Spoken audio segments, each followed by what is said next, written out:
E aí, senhor presidente, quero também fazer uma outra questão que ela disse que não faria, que era a questão dos impostos. Já há uma coleção de medidas nesse sentido adotadas há poucos mais de 100 dias de governo. O imposto sobre as operações financeiras, o chamado IOF, tem sido usado intensivamente. A alíquota mais que dobrou. Passou de 2,38 para 6,38 nas compras com cartão de crédito feitas no exterior, um castigo para muitos consumidores. Também os empréstimos tomados no mercado externo, pelo prazo de até 2 anos, passaram a ser taxados em 6% pelo IOF. O imposto de renda também aumentou. Isso aconteceu por meio da correção de apenas 4,5% a partir de abril, da tabela para a declaração de pessoa física.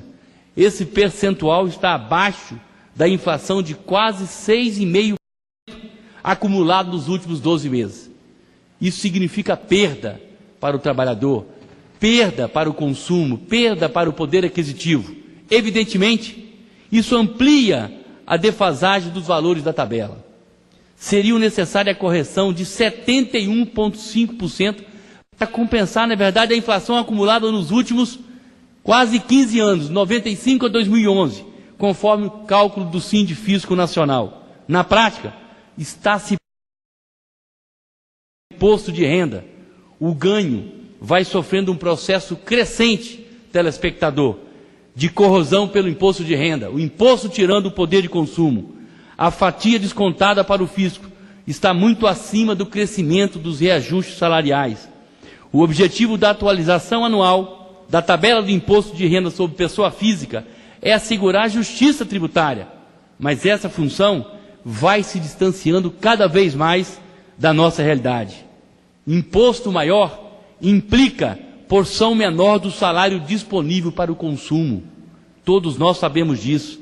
Além da inflação elevada, que reduz o poder de compra dos salários, a mordida do fisco amplia esse efeito de redução do consumo, amplia o efeito, da economia que tem dificuldades para repassar os resultados aos trabalhadores. O resultante inevitável é o declínio dos padrões do conforto das nossas famílias. O crescimento do imposto de renda é impactante. Sem a defasagem de 71,5% na tabela de imposto de renda, só para dar um exemplo capixaba, senhor presidente, 208.500 contribuintes capixaba deixariam de pagar o tributo se a tabela tivesse sido corrigida nos últimos anos. Esse número equivale a quase a metade, 46% dos 450 mil capixabas que devem fazer a declaração de imposto de renda no ano. É o que mostra a reportagem do jornal A Gazeta como base em levantamento pioneiro feito no país pelo Instituto Futura. Para encerrar, senhor presidente, aí está um demonstrativo de como o avanço da tributação prejudica os cidadãos de baixa renda. À medida em que a tabela de imposto de renda vai acumulando defasagem, maior é o número de pessoas que passam a pagar esse imposto. No Estado, são atualmente 208 mil. No Brasil, senhor presidente, no Brasil, 11.800.000 pessoas, cerca de 1/4 da população econômica ativa, está na tabela por defasagem dessa tabela perversa. É muita gente trabalhando cada vez mais e pagando cada vez mais imposto. E sem receber o que é pior, a contrapartida dos bons serviços do governo. É só olhar os nossos hospitais, é só olhar a falta que nós temos da educação infantil e das creches, é só olhar a situação das nossas escolas, é só olhar as nossas estradas e a nossa infraestrutura. Por isso, até agora, esse quadro não foi sequer mencionado nos discursos sobre a propalada reforma política. Mas é absolutamente justo e necessário que seja modificado.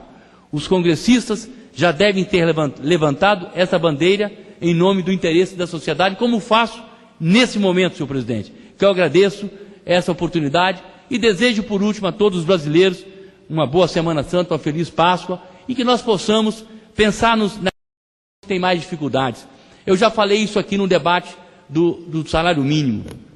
O brasileiro de baixa renda, de 1 salário, de 2 salários mínimos, é o que paga mais imposto nesse país. Porque os impostos diretos, em suma, ele incide sobre o consumo e não sobre o patrimônio, sobre a renda. São os trabalhadores de salário mínimo que sustentam muito da estrutura pública brasileira. E por isso que nós tivemos que fazer justiça tributária. Muito obrigado e uma boa tarde.